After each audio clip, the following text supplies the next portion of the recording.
48시간 이내 치료를 받지 않으면 대체로 사망에 이르는 무서운 박테리아입니다. 배를 타고 온 쥐와 벼룩을 통해 전파된 이 병은 단 몇 년 만에 유럽 인구의 약 3분의 1을 사망에 이르게 했습니다. 모든 것을 변화시켰는데요. 한마디로 재앙이었던 거죠. 이 부리처럼 생긴 부분이 있는데 이 부리처럼 생긴 부분이 과연 무엇을 하는 것이었을까요? 사실은 저게 새 뼈다귀가 아니라 사실은 좀 부리같이 길게 생긴 거였어요. 사실은. 중세시대 인류 역사상 가장 치명적인 재앙 중 하나가 유럽 대륙을 휩쓸었습니다. 그 이름은 흑사병. 오늘 우리는 이 전염병이 인류에게 어떤 영향을 미쳤는지, 그리고 그것이 현대 의학과 사회에 남긴 교훈은 무엇인지 함께 알아보려 합니다. 전염병은 인류의 역사와 뗄래야 뗄 수 없는 관계를 지니고 있는데요.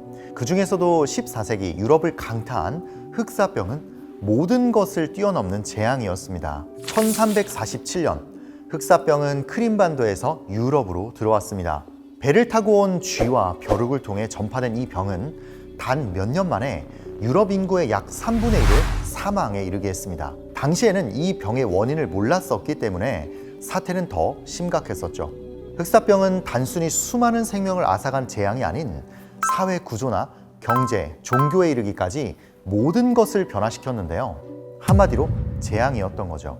흑사병 혹은 페스트는 옐시니아 페스티스라는 박테리아에 의해 발생하는 질병입니다. 중세 유럽에서 흑사병이 창궐했을 때는 현대의학이 발달하기 이전이라 효과적인 치료 방법이 없었습니다. 당시에는 주로 증상 완화를 위한 전통적인 방법들이나 민간요법들이 사용되었었는데요. 병에 대한 이해가 너무 없었기 때문에 대부분 효과가 없거나 더 해로운 치료법들을 사용했었어요.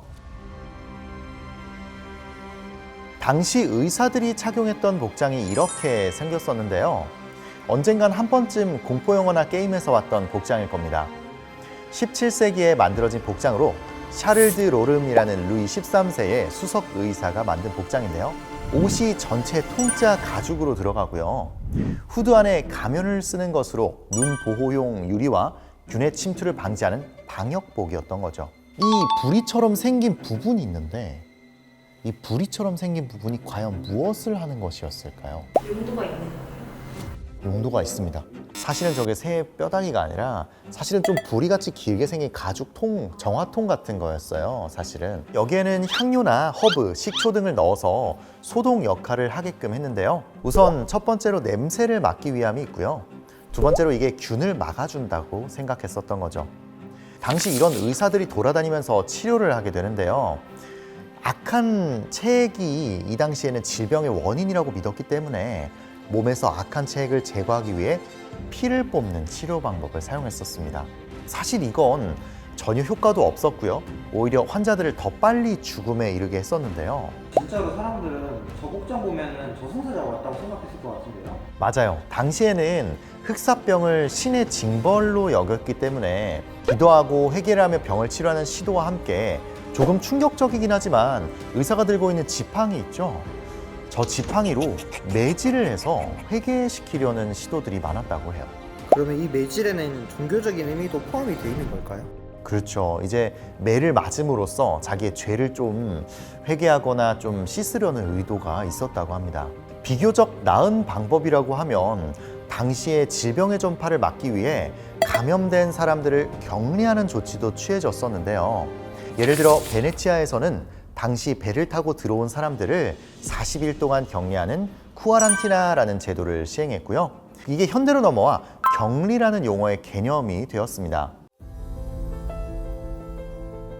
그럼 이 흑사병은 왜 걸리는 걸까요? 혹시 PD님 추측하거나 짐작하시는 게 있으세요? 그 당시에는 아무래도 위생 관련된 질병이 많았으니까 위생과 관련되지 않았을까요? 비슷한데요. 흑사병에 걸린 가축의 덜 익은 고기나 저온 살균하지 않은 우유 또는 오염된 물을 마시게 되면 전파될 수 있고요. 주로 흑사병을 유발하는 박테리아는 야생 설치류, 그러니까 쥐과에 속하는 동물들을 매개로 감염시킵니다.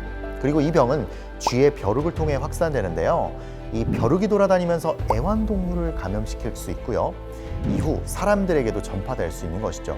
일단 간단한 예방 방법으로는 바깥에 다녀오면 샤워하고 손 씻고 하는 등의 기본 위생이 가장 중요합니다. 흑사병의 증상은 이 박테리아에 노출된 이후 이틀에서 3일 뒤에 나타나기 시작하는데요. 고열의 오한, 그리고 빠른 심장 박동 및 심한 두통이 따릅니다.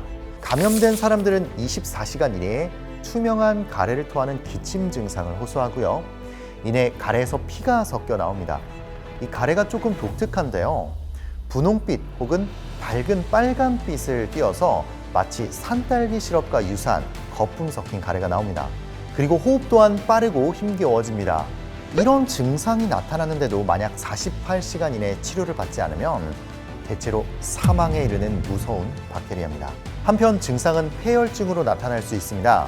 대체로 메스꺼움이나 구토, 설사 및 복통을 동반해요. 특히 애완동물이 있으신 분들은 더욱 조심하셔야 하는데요.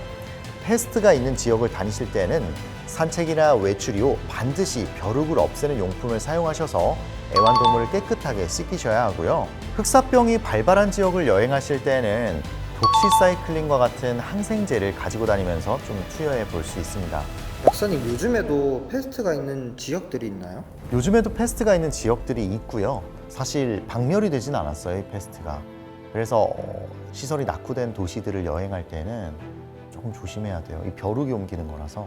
아직도 우리가 알지 못하는 지역에서는 흑사병이 종종 발병하기도 합니다. 그래도 현대에는 이 흑사병을 치료하는 항생제들이 많이 개발되었는데요. 스트랩토마이신이나 겐타마이신과 같은 항생제로 치료를 즉시 시행하면 사망률을 약 11% 가까이 줄일 수 있습니다. 그래도 진짜 무서운 질병이죠. 시간이 흘러도 인류가 직면한 도전은 크게 달라지지 않았는데요.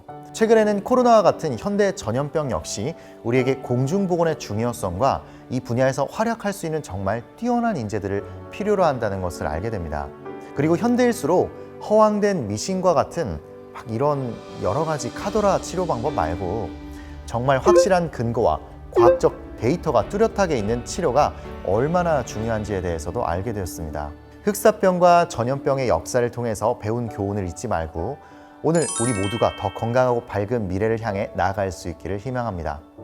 감사합니다. 이상 오약이었습니다.